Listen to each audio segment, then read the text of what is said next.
gentlemen, lend me your ears. All the world's a stage, and all the men and women merely players. If you prick us, do we not bleed? If you tickle us, do we not laugh? Oh, brave new world that has such people in's. All things are ready if our minds be so. All that glisters is not gold. Brethren, the soul of wit. If music be the food of love, play on! A horse, my kingdom for a horse. A kingdom for a stage, princes to act, and monarchs to behold the swelling scene. Suit the word to the action to the word. If you have tears, prepare to shed them now. But soft, with light through yonder window breaks. Shall I compare thee to a summer's day? The course of true love never did run smooth. Lord, what fools these mortals be. To be, or not to be. To thine own self be true. We are such stuff as dreams are made on. And our little life is rounded with a sleep. Trip away, make no stay. Meet me all by break of day. All the world's a stage. This blessed plot, this earth, this realm, All the men and women merely players. We few, we happy few. All's well that ends well, the play's the thing! Gentlefolk, we are the Modjeska Shakespeare Players, bringing you Shakespeare. Here. Shakespeare. There. Shakespeare. Everywhere. Helena Modjeska was the ambassador of Shakespeare to California. Renowned throughout Europe and America, the greatest actress of her generation traveled to the mining colonies and boom towns of our fledgling state, bringing with her some of the greatest epic and dramatic poetry that the English language has to offer. In her own estate of Arden, we carry on in her tradition. No elaborate scenery, no giant spectacles. Travel light, because all you really need to bring Shakespeare to an audience are the words. Words, words, words. Join us on this tour of just some of the immortal characters, the unforgettable moments, and the glorious language of William Shakespeare. The Bard is back at Arden, and we thank you for helping us revive that tradition. And now, time to play!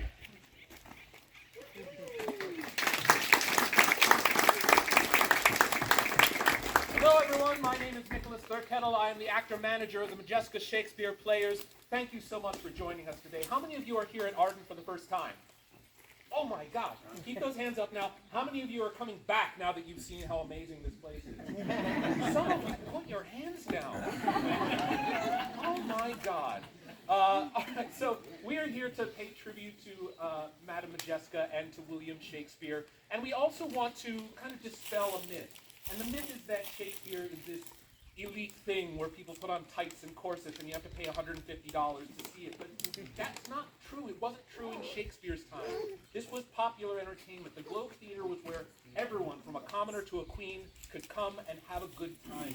Shakespeare's entertainment is love and laughter and war and intrigue and drama and so many dirty jokes. Lots of dirty.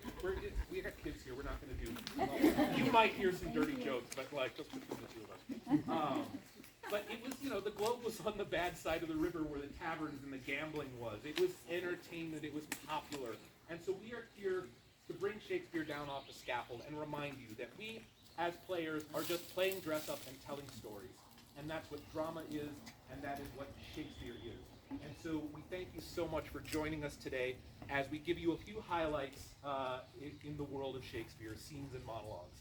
And a real treat today, we're going to be featuring several pieces from one of Shakespeare's most crowd-pleasing plays, the ones that were really popular, really got them roaring, which was the history of Henry V.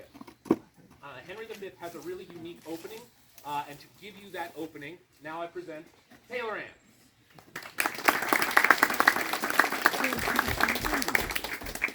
Henry V is the story of a rebellious heir to the throne who later becomes a great leader and wins a legendary battle.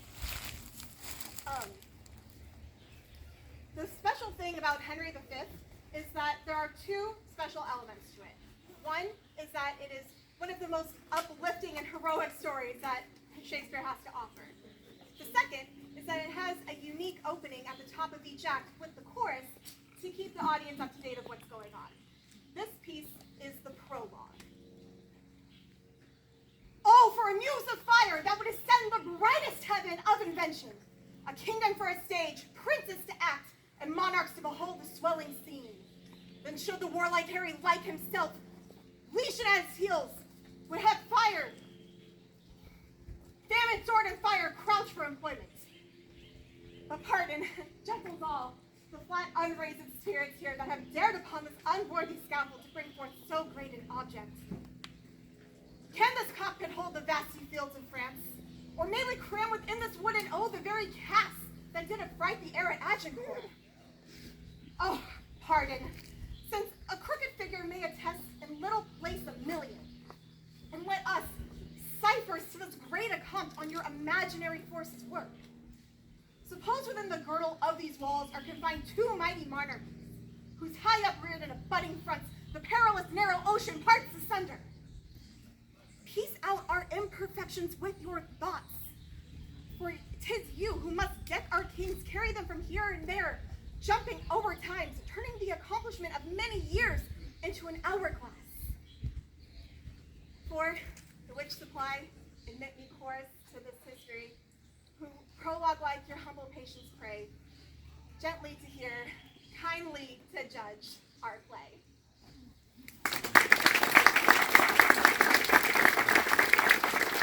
And next up we have Patrick Peterson. Good morning, everyone. Comedy of Errors is considered one of Shakespeare's earlier plays because as a comedy, it is a little rough around the edges. Story involves a man named Antipholus and his servant Dromio traveling to the city of Syracuse. Little known to them that their long-lost brothers, also named Antonio and Antipholus and Dromio, are there. So there's a sort of case of mistaken identities. You know, when you have two pairs of twins, obviously give them the same names for the sake of that comedy. So at the very end of the play, which this monologue comes from, my character, Antipholus, did not know that his long-lost twin brother has been causing havoc all around the town, which I have been getting blamed for.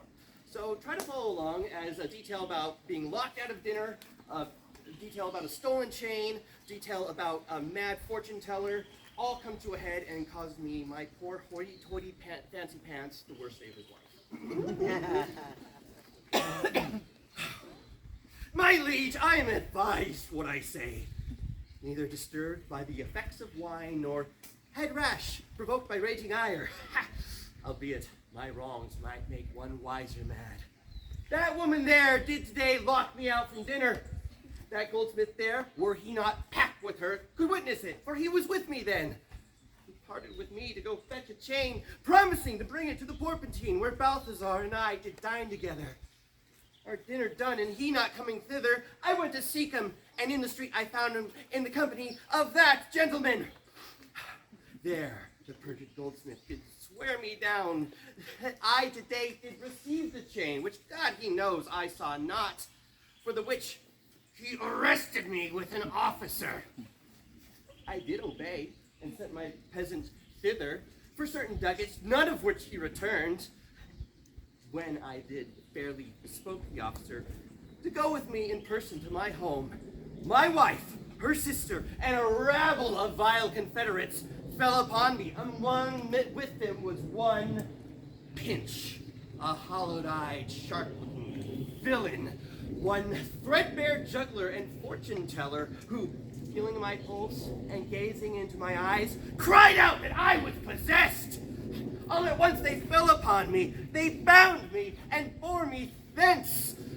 And in a dank, dark vault in my home, they left me, along with my man, bound together, till, with my teeth gnawing at my bonds, I gained my freedom, and running hence immediately to your grace, whom I beseech to give me ample satisfaction for these deep shames and great indignities. Ah!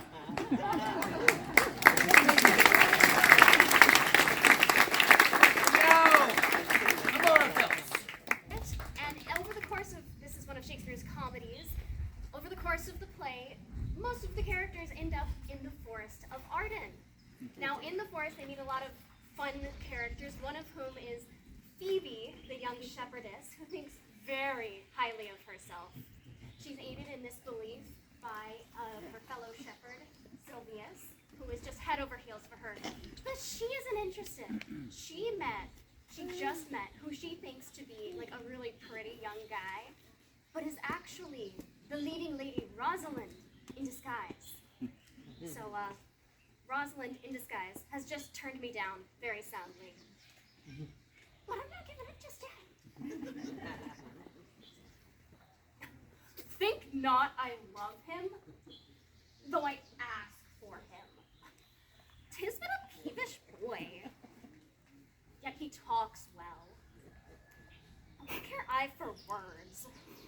Yet words do well when he that speaks them pleases those that hear. He is a pretty youth, and not very pretty, and sure he's proud. And yet, his pride becomes him. He'll make a proper man. The best thing in him is his complexion. And faster than his tongue did make offense, his eye did heal it up. He is not very tall, yet for his years he's tall. His way is but so-so, and yet 'tis well. There was a pretty redness in his lip, a little riper and more lusty red than that mixed in his cheek. 'Twas just the difference between the constant red and mingled damask. There be some women, Sylvius, had they marked him in parcels as I did, would have gone near to fall in love with him. But for my part, I love him not. Nor hate him not. And yet I have more cause to hate him than to love him. For what had he to do to chide at me, scorn at me? I marvel why I answered not again. But that's all one. Omittance is no quittance. I will write to him a very taunting letter. And thou shalt bear it. Oh, wilt thou, Sylvius? I'll write it straight. The matter's in my head and in my heart. I will be bitter with him and passing short. Come with me, Sylvius. Sylvius?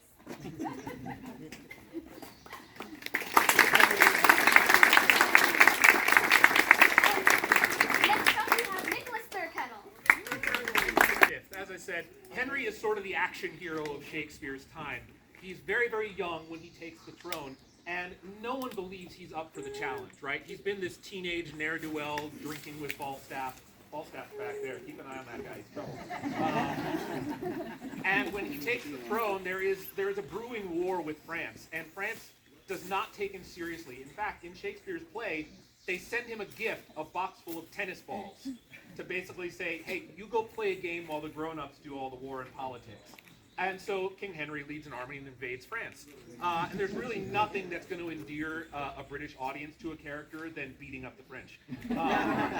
So when this speech happens, they have been marching across France for months. They are tired, they are underfed, they are muddy, they are sick, they are starving, and the French army they are about to fight tomorrow outnumbers them 5-1. So all the odds are against them. And the night before the battle, King Henry disguises himself as a commoner and walks among the soldiers to get a sense of how they're feeling about what's about to happen. And they all believe that the king is not going to stand there with them on the battlefield. They think he will give himself up for ransom. They think he would rather be at home, comfortable in bed in England. And so he takes that thought with him as he comes to speak to the troops before the battle. So he has to convince them. And this speech is known as the St. Crispin's Day speech. And any time in a movie or a TV show, you see the coach trying to rally the team at halftime, or you see the president in Independence Day trying to get everyone ready to beat the aliens, it all comes back to this speech that Shakespeare created, and I think it's still the greatest version of all of the motivational speech. My fair cousin, if we are marked to die, we are enough to do our country loss. And if to live, the fewer men, the greater share of honor. God's will, I pray thee, wish not one man more. Rather proclaim it, Westmoreland, through my host, that he which hath no stomach for this fight, let him depart. His passport shall be made, and crowns for convoy put into his purse. We would not die in that man's company that bears his fellowship to die with us. This day is called the Feast of Crispian. He that outlives this day and comes safe home will yearly stand a tiptoe when this day is named, and rouse him at the name of Crispian. He that lives this day and sees old age will yearly on the vigil feast his neighbors, and say, tomorrow is Crispin's day. And then will he strip his sleeve and show his scars and say, these wounds I had on Crispin's day. Old men forget, yet all shall be forgot, but he'll remember with advantages what feats he did that day. Then shall our names, familiar in his mouth as household words, Harry the King, Bedford and Exeter, Warwick and Talbot, Salisbury and Gloucester, be in their flowing cups freshly remembered. This story shall the good man teach his son. And Crispian shall ne'er go by from this day till the ending of the world, but we few shall be remembered in it. We few, we happy few, we band of brothers. For he today that sheds his blood with me shall be my brother. Be he ne'er so vile, this day shall gentle his condition, and gentle men in England now abed shall think themselves accursed they were not here, and hold their manhoods cheap whilst any speaks that fought with us upon St. Crispin's Day. Keep ready.